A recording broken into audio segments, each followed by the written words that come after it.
In this video, we will look at question 7, which asks you to explain the major rights employees may have under the Transfer of Undertakings Regulations, commonly known as CIPD. In this scenario, the Chief Executive Officer is about to open preliminary negotiations with a neighbouring hospital trust about the possibility of merging their two major pharmacy operations. You have been asked to explain the major relevant rights for any employees involved in the merger.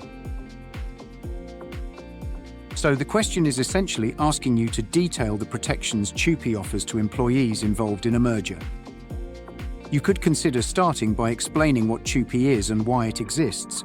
It's there to protect employees' rights if their jobs are transferred to a new employer as part of a merger or similar organisational change.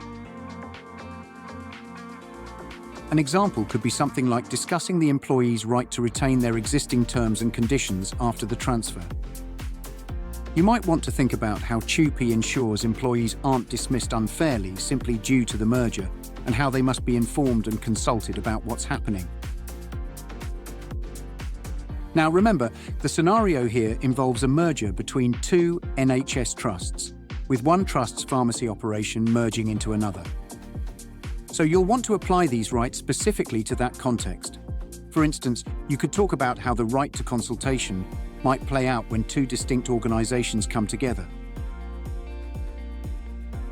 While these examples are a starting point, it's essential to research and think about how these rights would apply in a real-life situation, perhaps in an NHS context or a similar organisation.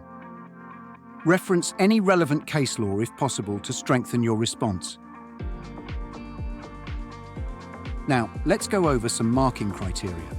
To achieve a top grade, you'll need to show a broad understanding of CIPD and provide examples with substantial evidence from wider reading. Make sure your answer is clearly structured, with each part addressing the question directly.